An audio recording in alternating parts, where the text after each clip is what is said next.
इल्जाम।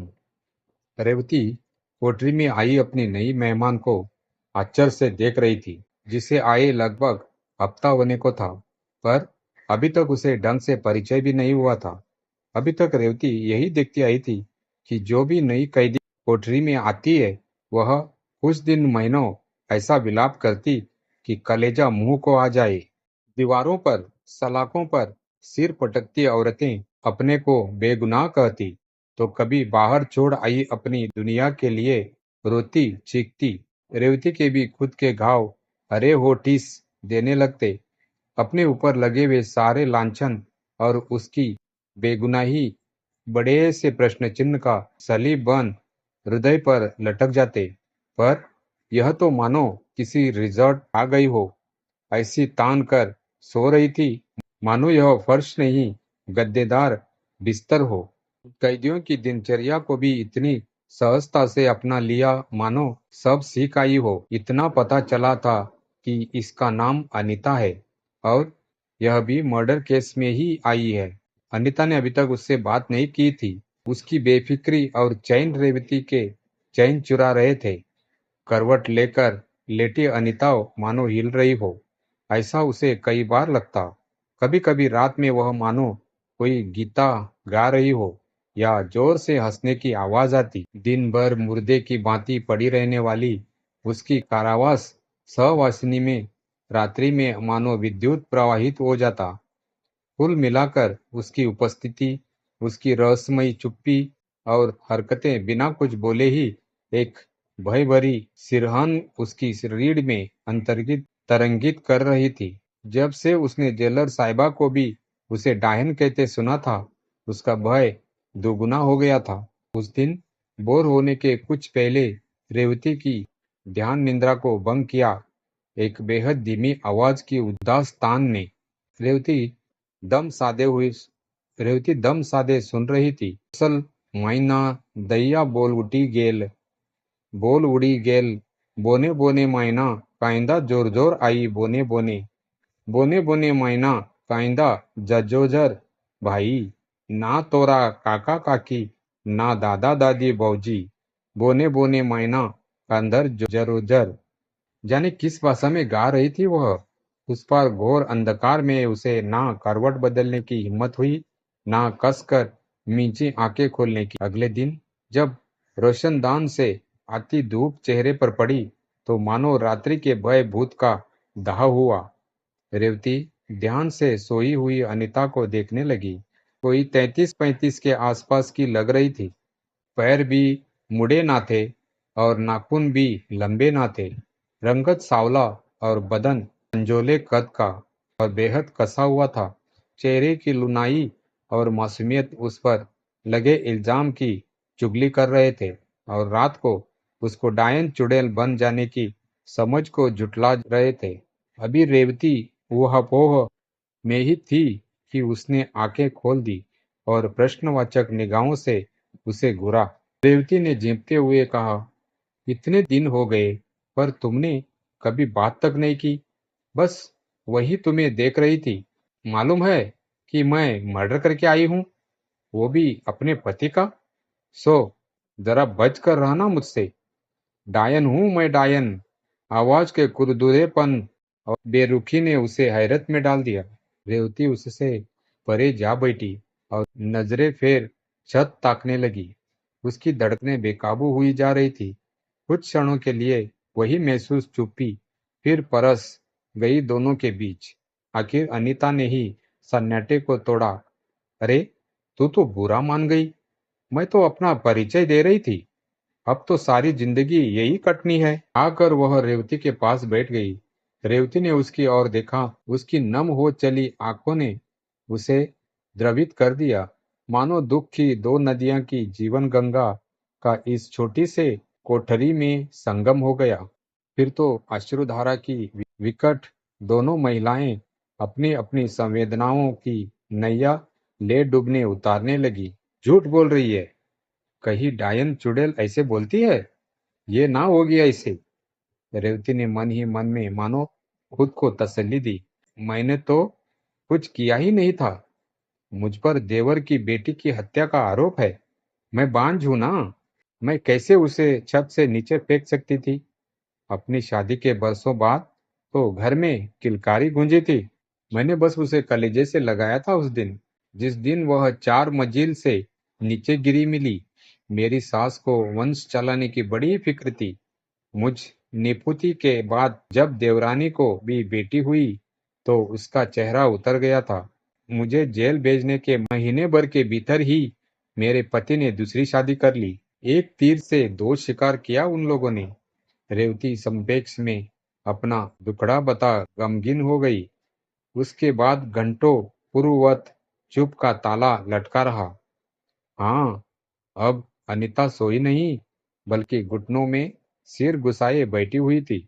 दीदी, अब की अनीता के स्वर में वह खुरदुरापन गायब था। मैं झारखंड के एक छोटे गांव की आदिवासी लड़की हूँ। मेरे माता पिता को एक मोटी रकम और काम का प्रलोभन देकर एक दलाल ने मुझे 17-18 वर्ष की उम्र में यहाँ विजय सिंह नामक 50 वर्षीय व्यक्ति के घर काम पर रख दिया था। हमारे गांव से लड़कियां काम करने कई जगहों खासकर दिल्ली जाती रही थी, जो कभी नहीं लौटती थी, और लोग उन्हें सुखी समझ भूल भी जाते थे। इतना कह अनीता मानो होश ही गई। रेवती को लगा कि जरूर उसे अपना बचपन, गांव, घर, गलियां याद आने लगी हो। सो वह भी धीरज पूर्वक उसकी अन्यमनस्कता दूर होने का इंतजार करने लगी। कुछ पलों के बाद वह अपने गुजरे पलों के पन्ने फिर पलटने लगी। वह अकेला रहता था। उसकी पत्नी मर चुकी थी। मेरे सामने कोई चारा नहीं था उसकी बात मानने के सिवा। मेरा और उसका रिश्ता मालिक और गुलाम का ही रहा। जब वह अपनी दुकान या कहीं और जाता, मुझे घर में बंद करके रखता था। मैं यहाँ दिल्ली में किसी को जानती भी नहीं थी। उन्हीं दिनों दो बातें हुई। उसे व्यवसाय में बहुत घाटा होने लगा, जिसके चलते उसे अपना मकान तक बेचना पड़ा। दूसरा, उन्हीं दोनों मुझमें गर्भवती होने के लक्षण भी दिखने लगे। मकान बेचकर हम किराए के मकान में रहने लगे। नई जगह पर विजय ने मुझे अपनी पत्नी बताया सबको। बाद में मुझे एक बेटा हुआ। कुछ वर्षों तक वह ठीक ही रहा। गाली गलौज मारपीट से ज्यादा कुछ उसने नहीं किया। हम कहीं साथ जाते तो लोग मुझे उसकी बेटी समझ लेते। वह धीरे धीरे कमजोर और बूढ़ा हो रहा था। उसको अब मैं जब भी देखती घृणा और तृष्णा से भर जाती। अब मैं बाहर जाने लगी थी। उम्र के साथ मुझमें हिम्मत आने लगी थी। टीवी के जरिए भी बहुत कुछ सीख रखी थी। उन्हीं दिनों मुझे शेरोन मिला था एक दुकान पर, जो संयोग से मेरे गांव का निकला। दुकान में मेरी बोली सुन मुझसे पूछा था कि मैं कहाँ से हूँ। वर्षों बाद मुझे कोई मिला था जो मेरी तरफ का था। सावले सलोने गठीले शरीर के सोरेन ने मुझे सहज ही आकर्षित किया था। वर्षों बाद मुझे अपनी माँ की खबर मिली, जो आज भी मेरी राह तक रही थी। पिता जो मेरे जाने के बाद ग्लानि और दुख से चल बसे थे। मैं सोरेन से जल्दी जल्दी मिलने लगी। उसकी संगत मानो बरसों से अतृप्त बंजर मन पर वर्षों की पहली फुहार सदृश लगती। विजय को मेरा खुश रहना, बढ़ता आत्मविश्वास अब चुभने लगा था। उसकी मार पिटाई से अब मुझे दर्द भी नहीं होता। बुढ़ऊ मारता पीटता हाँफने लगता और मैं मुस्कुराती हुई उसे दिनचर्या का हिस्सा मान दूसरे कामों में लग जाती। सोरेन का कुमार मानस पर ऐसा छाया रहता कि बुढ़ऊ की बातें नहीं छूती मुझे। इस बीच वह कोई और धंधा करने लगा था, जिसके चलते अलमारी नोटों से भरी रहती थी। मैं उसमें से पैसे निकाल भी लेती तो उसे पता नहीं चलता। सोरेन की जब तब मैं मदद कर देती। उसने वादा किया था कि गांव जाने पर वह मेरी माँ को लेता आएगा। जब तुम्हें इतनी आजादी मिलने लगी तो तुम अपने गांव घर वापस लौट क्यों नहीं गई? रेवती ने अपनी उत्सुकता की पोटली खोली। कोई 14-15 साल हो गए थे विजय के साथ रहते। किसी रिजॉर्ट में आ गई हो, ऐसी तान कर सो रही थी मानो यह स्पर्श नहीं गद्देदार बिस्तर हो। और फिर एक दिन सोरेन मेरी माँ को लेकर दिल्ली चला आया। उस दिन बुढ़ऊ विजय ने पहली बार सोरेन को देखा। उसकी अचकचाहट भरी चौंक देखने लायक थी। उस दिन मानो उसे दौरा सा पड़ गया। जानवरों से भी बदतर उसने बर्ताव किया हम तीनों के साथ। सोरेन तो तुरंत पलटे पांव लौट गया, पर माँ जिसे मैंने बरसों बाद देखा, उसकी झुर्रियों तक को मैं ठीक से गिन नहीं पाई। रात भर मैं दर्द से कराहती रही। बेबस माँ ने भी अपनी बेटी के विभत्स जीवन की संपूर्ण झांकी उस रात देख ली। सच कहूं दीदी, उस दिन मुझे बहुत अफसोस हुआ कि मैंने उस नीच को अब तक छोड़ा क्यों नहीं। हालांकि बहुत हद तक माँ भी तो जिम्मेदार थी ही मेरी दुर्गति की। पपक कर रोती अनीता कटे पेड़ की तरह रेवती की गोद में सिर रख कर गिर पड़ी। अगले दिन जेल की दिनचर्या निपटाकर जब दोनों औरतें अकेले हुई तो रेवती की उत्सुकता मुकर हुई। तो क्या तूने उसी दिन उसे खत्म कर दिया? विस्फारित हो फैल रही थी। नहीं नहीं, दूसरे दिन जब होश आया तो खुद को अपनी वृद्ध माँ की गोद में पाया। दीदी, शायद वह पल मेरी जिंदगी के सबसे मधुर पलों में एक था। माँ 4-5 दिन मेरे साथ रही। उसे अपने उस फैसले पर बड़ा अफसोस होता रहा था कि क्यों उसने मुझे दिल्ली भेजा था। वह बता रही थी कि अब गांव के लोग दलालों के झांसे में नहीं आते हैं, पर तब तक नदी में बहुत पानी बह चुका था। अच्छी बात बस यह हुई कि मेरा बेटा जो हमेशा गुमसुम रहता था, वह मेरी माँ के साथ खिल सा गया। बेचारे को बाप से अक्सर गालियां ही मिला करती थी। बीच विजय सोरेन को लेकर मुझसे हजारों सवाल पूछ चुका था। आतंक के साये में मानो दिन गुजर रहे थे कि एक दिन बुढ़ऊ ने आकर कहा, चल सासू माँ, तुझे स्टेशन छोड़ाऊं। मैं टिकट खरीद कर भी लाया हूँ। ऐसे अक्षर से क्यों देख रही है? तुम्हारी माँ तो मेरी सास ही ना होगी? मुझे प्रश्नवाचक निगाहों से ताकते देख उसने मिश्री बुले शब्दों में कहा। कुछ ही देर में वह माँ को लेकर स्टेशन चला गया। 15 सालों के बाद माँ से मिलना मेरे लिए सपने की ही तरह था। सच कहूँ, माँ के प्रति अब कोई गिला शेष नहीं रहा था, पर अब बुढ़ऊ विजय के संग रहना मुझे नागवार लगने लगा। आस्तिक तो कभी थी ही नहीं, परंतु अब विरक्त और विकर्षण चरम पर थे। सोरेन का मोहपाश मुझे हर वक्त खींचता। माँ के आने पर हुए तमाशे के बाद से उससे मिलना नहीं हुआ था। एक दिन मौका निकालकर उस दुकान पर जा पहुंची जहां वह काम करता था। बातों बातों में पता चला कि माँ तो गांव पहुंची नहीं है। हो ना हो उसे गायब करने में विजय का ही हाथ हो, क्योंकि आखिरी बार तो उसी के संग निकली थी। सोरेन ने जब ऐसी आशंका व्यक्त की तो मेरी सहनशीलता जवाब दे गई। अनीता ने ये कहते हुए थोड़ा विराम लिया।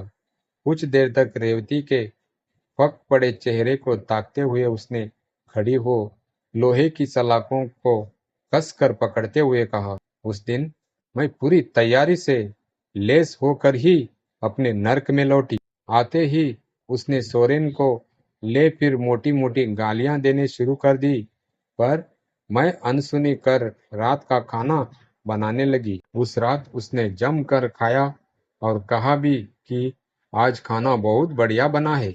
मैंने मुस्कुराते हुए उसे सारा खाना खिला दिया। मुझे तो यो भी नहीं खाना था, क्योंकि खाने में मैंने जम कर नशा मिला दिया था। अनीता की कहानी मुकाम तक पहुंचने को ही थी। रात गहराती जा रही थी। रेवती अब लेटकर सुनने लगी, मानो जैसे विजय का काम तमाम हो और वह नींद की आगोश में चली जाए। अनीता आगे बता ही रही थी। उसकी आवाज का खुरदुरापन वापस आ गया था, मानो रेवती को अब उसके उल्टे पैर और लंबे नखून बढ़ते हुए से दिखने लगे। खाते खाते बुढ़ऊ नशे में लुढ़क गया। मैंने मटन काटने वाले तेज धार के चाकू से उसकी गर्दन को रेत रेत कर धड़ से अलग कर दिया। बहुत सुकून सा अनुभव हो रहा था। पर उसके शरीर को कैसे छिपाया जाए, यह सोचते हुए मैं उसके छोटे छोटे टुकड़े करने लगी। फिर आराम से घर के कच्चे आंगन में गड्ढा खोदकर उन्हें गाड़ दिया। पूरी रात मैं यही सब करती रही। सुबह मुंह अंधेरे, कटा सिर और बाकी भाग, जिन्हें गाड़ नहीं पाई थी, को थैले में डालकर एक नाले में बहा आई। साथ ही में बहा आई अपने पूरे दिन और विभत्स यादों को भी। जहन में एक सुकून सा अनुभव होने लगा। वर्षों बाद पहली बार जाना कि उसके बिना जिंदगी कितनी हसीन है। पुलिस थाने जाकर मैंने उसकी गुमशुदगी की रिपोर्ट लिखवा दी। टीवी पर मैंने क्राइम सीरियलों से बहुत कुछ सीखा है। जब सब इतनी आसानी से हुआ, तो तुम गिरफ्तार में कैसे आ गई? रेवती ने एक जायज सा प्रश्न किया। मैंने 14 फरवरी की रात उसे ठिकाने लगाया। कोई महीना भर मैं चैन से रही। एक दिन मकान मालिक किराया वसूलने आ टपका। उससे बैठा मैं अलमारी से पैसे निकालने लगी कि वह मुआयना करते आंगन में जा पहुंचा। जाने कैसे उसे आभास हुआ कि वह वही की मिट्टी हटाने लगा जहां उंगलियां गड़ी थी मुंह की। फिर तो मैं पुलिस के सामने टिक ना पाई और विजय की हत्या के इकबालिया बयान के बाद यहाँ आपके साथ बाकी जिंदगी काटने आ गई। पता नहीं, आपने शायद उस दौरान के अखबार ना पढ़े होंगे जिसमें मुझे पतिहंता, पापिन और डायन तक कहकर संबोधित किया गया। पर उस ड्रग डीलर विजय की मेरे प्रति किए गए जुल्मों की चर्चा तक नहीं की गई। इतना कहते कहते अनीता करवट लेकर लेटने का अनुक्रम करने लगी। तभी रेवती ने पूछा, और तुम्हारा बेटा सोरेन सब अब किधर है? तब तक अनीता अपनी बेफिक्र वाली नींद की आगोश में समा चुकी थी। अनीता के सारे राज गुलवा लेने के बाद रेवती को अब चैन महसूस हो रहा था। मन के एक कोने में भय भी जागृत होने लगा था। ऐसी हत्यारिन के साथ रहना होगा। अंधेरे में उसे फिर उसकी हंसी और कोई गीत सुनाई देने लगी। नींद ना आने का आज यह बहाना हो गया और वह फिर अनीता की नींद से रश्क करने लगी। उधर दूसरी ओर करवट बदल अनीता सोच रही थी, मैंने लगभग वही कहानी सुनाई जो पुलिस को सुनाई थी। कम से कम यह सुकून तो है ना कि मेरा बेटा अपनी नानी के साथ रांची में खुश तो रहेगा। 2 साल जेल की सजा हर मायने में उस सजा से कम तकलीफ दे ही होगी जो वह विजय के संग काट कर आई है। पहली बार तो जीवन में प्रेम का अनुभव हुआ। सोरेन के लिए इतना तो कर ही सकती हूँ, उसकी सजा मैं भुगत लूं, वरना मेरी क्या बिसात जो मैं इंसान को काट सकूं। विजय की अलमारी में भरे रुपयों से सोरेन गांव से दूर रांची शहर में कोई धंधा अवश्य करके मेरे बेटे को पाल ही देगा। वह सुबह कभी तो आएगी जब मेरे दोहरी उम्र कैद की मियाद पूरी हो जाएगी। बेटे के सुखद भविष्य की कल्पना करते करते वह नींद के आगोश में समा गई।